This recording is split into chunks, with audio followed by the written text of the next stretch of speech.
Fajn, inspiracijski podcast z Majo Monroe. Pozdravljeni, dragi poslušalci, gledalci in sledilci Fajn podcasta, kjer vas ponovno razveseljujemo, inspiriramo in dvigujemo z zgodbami ljudi, ki delajo to, kar jih veseli.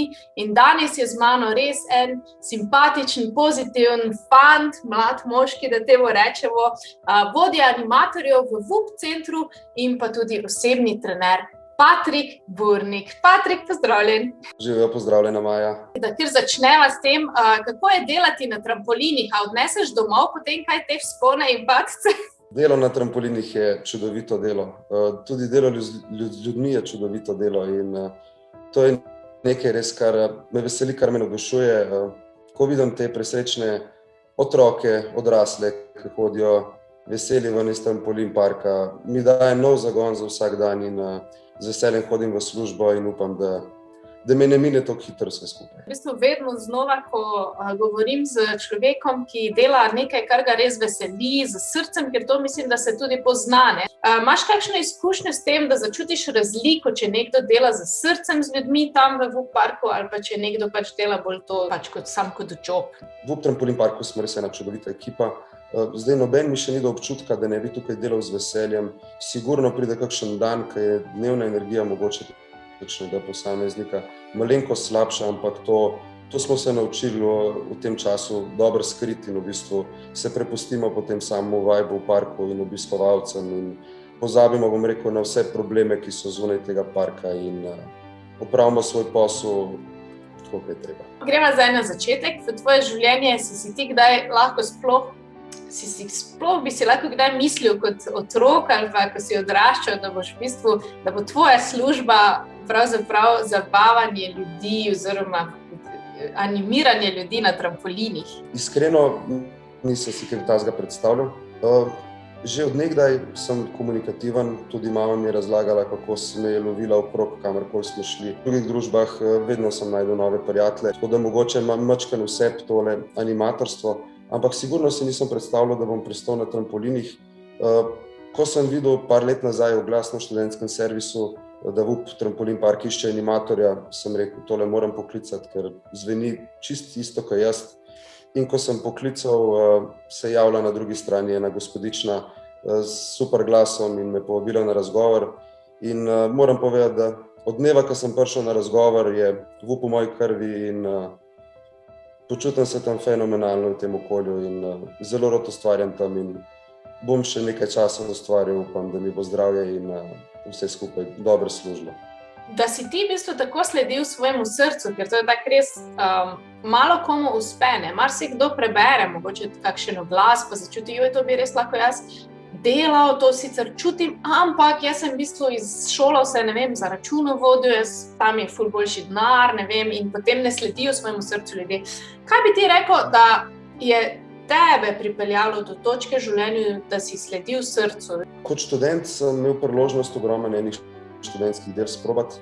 Marsikateri mi ni bil všeč, ampak vsega sem z veseljem opravljal, sem se probal naučiti največ, kar se da in pridobiti čim več izkušenj, ki bom lahko mogoče uporabil v tistem poslu, ko se bom enkrat najdel.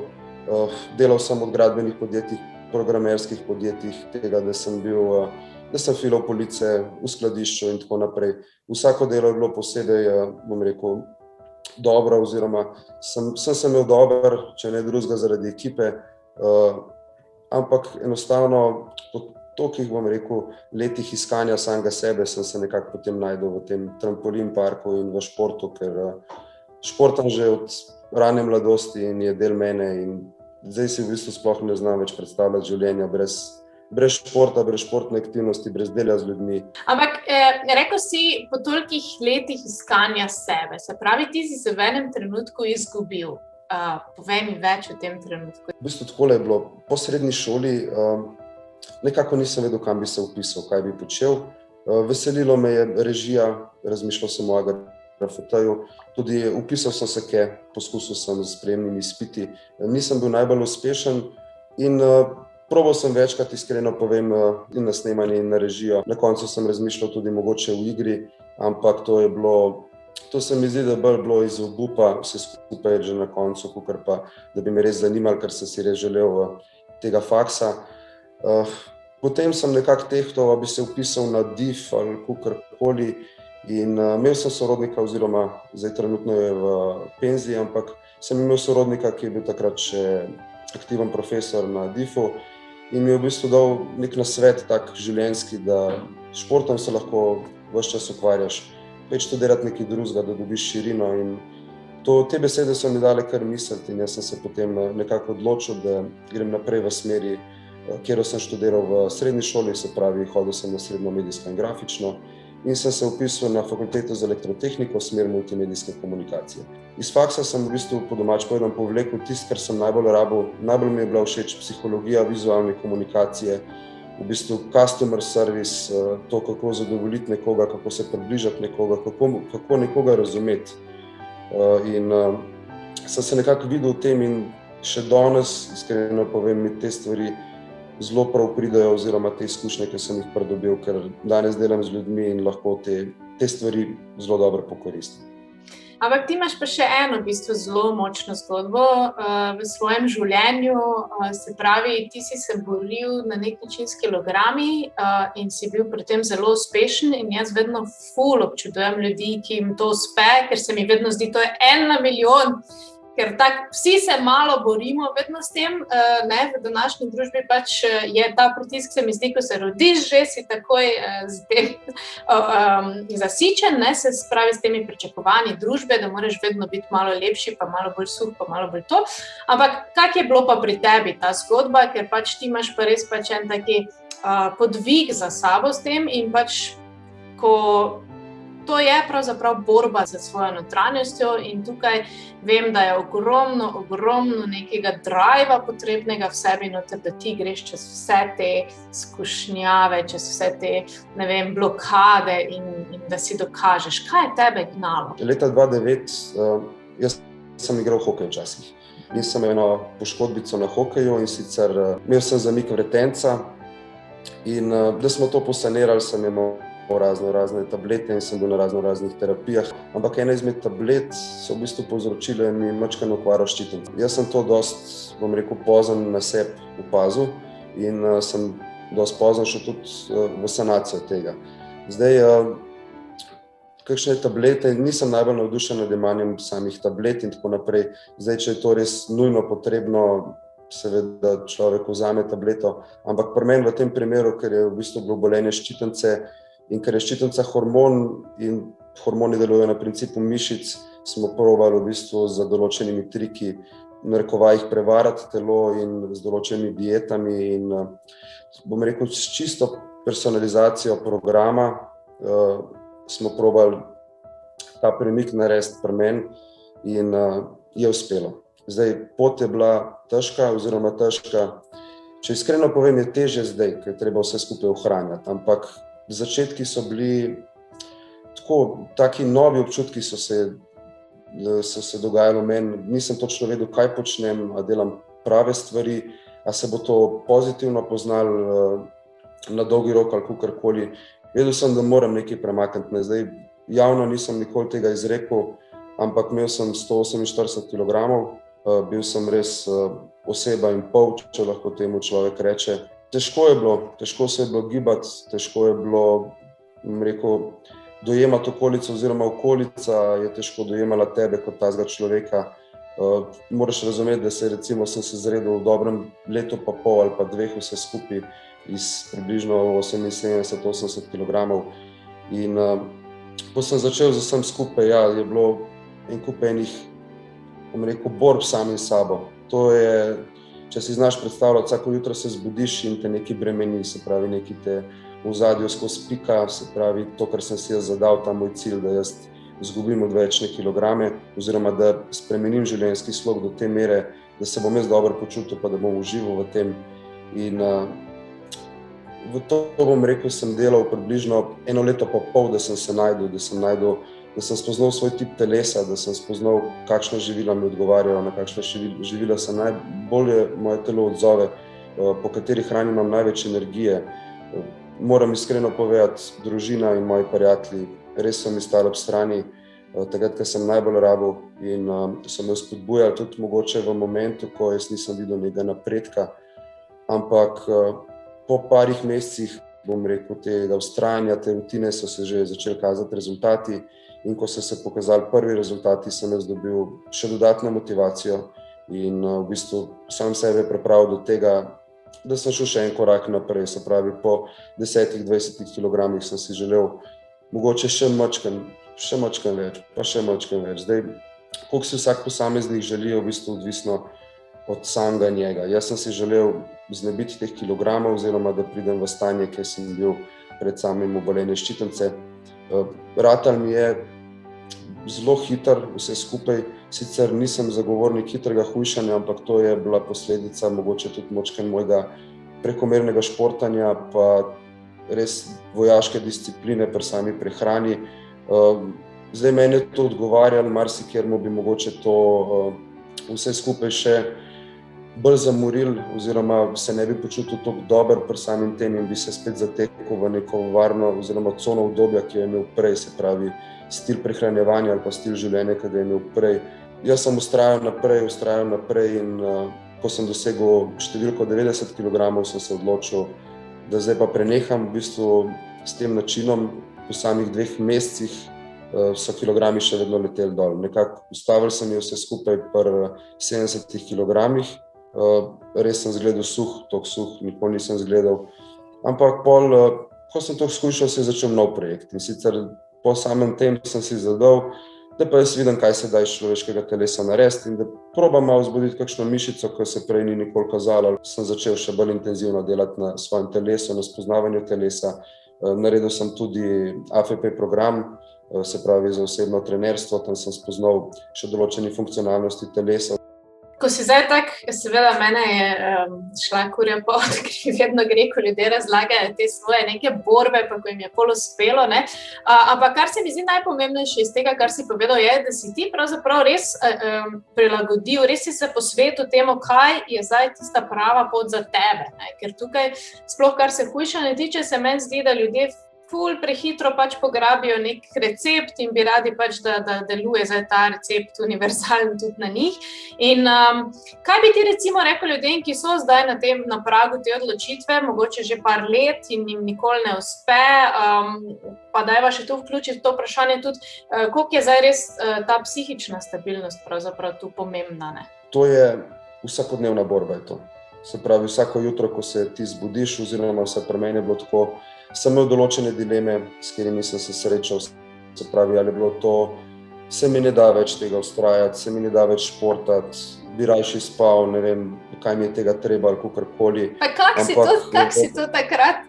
Joj, jaz imam samo s tem problem, da se vstanem iz postelje včasih. Se ti lahko, prosim, zdaj živiš ta feeling, kak si šel preko? Kaj si rekel? Ne, tiho bodi ti notranji glas. Zdaj, če se ni, bom rekel, ta premik v moji glavi zgodil dosti hiter, se pravi v minuti ali pa še mačkam prej, ker naši možgani so zelo hitri in te procesi v glavi tečejo zelo hitro. Jaz imam svojo jogo in moja joga je tek. Jaz se med tekom sproščam, jaz se med tekom kregam sam s sabo, jaz med tekom naredim plan, kaj si želim sam s sabo narediti, mogoče v enem dnevu, v naslednjem mesecu. In verjamem, da ima vsak človek nekaj tazga, oziroma ima vsak človek neke borbe samim sabo in najbolj pomembno je v bistvu, da te borbe, da jih rešuješ, da rešuješ problem za problemom, če lahko rečemo temu sploh problem ali kakorkoli. Zdaj, težko je na nek univerzalen način dati nasvet, kako se teh stvari lotiti. Jaz bi mogoče svetoval vsem, ki bodo to poslušali, da poslušajo sebe, da so iskreni do sami sebe in da se sami s sabo pogovorijo, kaj si želijo od samega sebe. Priporočam tudi, da se ne gleda stereotipnih idealov, se pravi, da se ne gleda tega, k temu stremijo vsi, se pravi, ne vem, mogoče manekenstvo, mogoče postavi, ki imajo fitnesserji in tako naprej. Dejstvo je, da vsak človek lahko to doseže, če si to želi. In tukaj mora vsak pri sebi najprej v bistvu zelo dobro razčistiti, kaj si želi sam s sabo narediti in potem na kakšen način bo to dosegel. Zdaj, marsikateri ljudje mogoče ne vejo, na kakšen način bi to lahko dosegli. Imamo en kup nasvetov na spletu in tako naprej. Jaz bi rekel vsem, ki to poslušajo, dajte to majčkeno z rezervo poslušati oziroma brati ali kakorkoli. Pravilno je, da si ustvarite mnenje, kar se tiče, bom rekel, samega napisanega na netu, ampak same diete in te stvari, jaz nisem največji zagovornik kratkih diet oziroma, bom rekel, diet nasploh. Jaz sem bolj zagovornik v smislu spremembe življenjskega stila.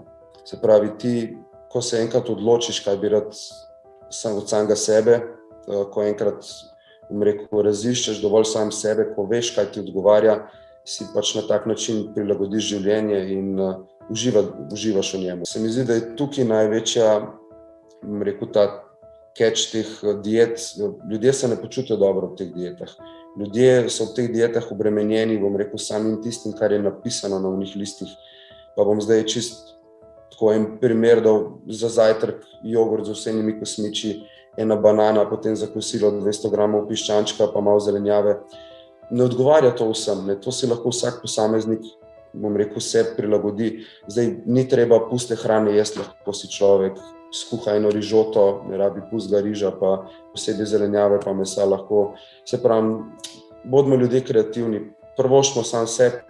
Je pa dejstvo, da ti take stvari mogoče včasih vzamejo veliko več časa, kakor ga namenimo svoji prehrani ali pa pripravi svoje prehrane, ampak roko na srce, moramo poskrbeti zase, moramo si vzeti čas zase, če si lahko vzamemo čas za televizije, za kakšne pijače in tako naprej.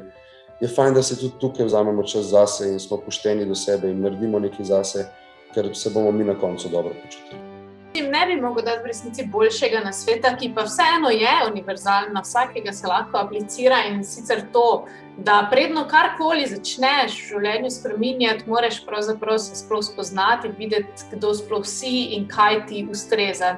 Od hrane do načina življenja, do na koncu koncev tudi suporta, ne. Se mi zdi, da tudi to je bilo pri tebi zelo močen, zelo pomemben dejavnik, pač ker ljudje včasih mislimo, da bomo zmogli sami, ampak to so take težke stvari, da je prav, da si priznamo, da pač rabimo suport, ne. Se pravi, ljudi, ki nas ali imajo radi in razumejo ta del in so nas pripravljeni brezpogojno podpirati, ali pa pač strokovni suport, ki zna pristopiti na individualni ravni. Če človek ima dovolj znanja, če je dovolj informiran, se lahko popolnoma sam spravi v te stvari, ampak je veliko lažje, če imaš nek suport ali pa nek krog ljudi, ki mogoče imajo že nekaj izkušnje na tem področju in te znajo v določenih momentih, kad ti ne veš, a bi šel naravnost nazaj, levo, desno, te majčkeno usmerijo, ti mogoče povejo izkušnje kakšnih drugih in ti probaš potem iz onega povleči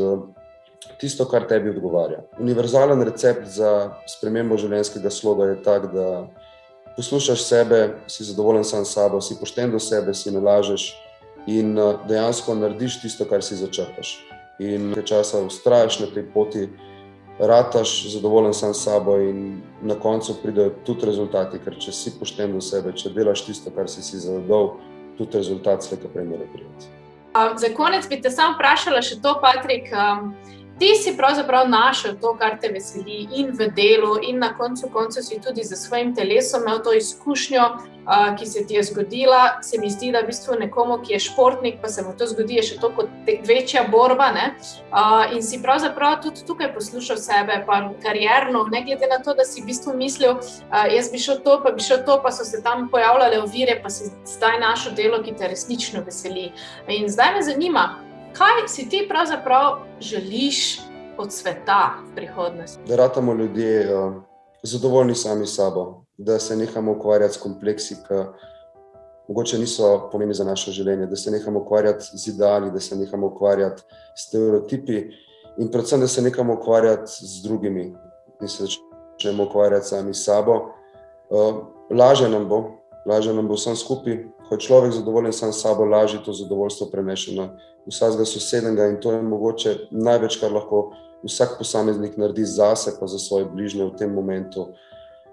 Jaz sem večni optimist, jaz vem, da, oziroma tako bom rekel, življenje je lepo.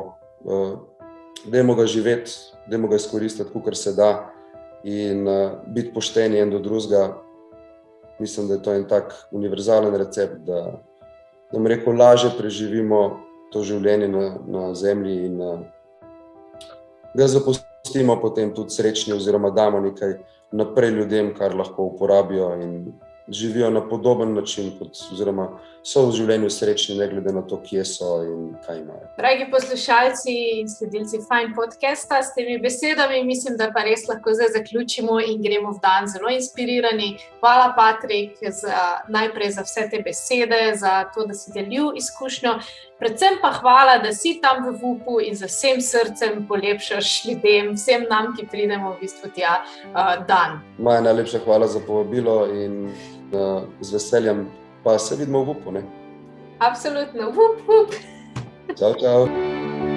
Če ste se imeli fajn in želite še več inspirativnih podcastov, se ne pozabite naročiti na naš YouTube kanal, lajkati našo Facebook stran in slediti Fine zgodbi na Instagramu. Bodite fajn, vsak trenutek v dnevu.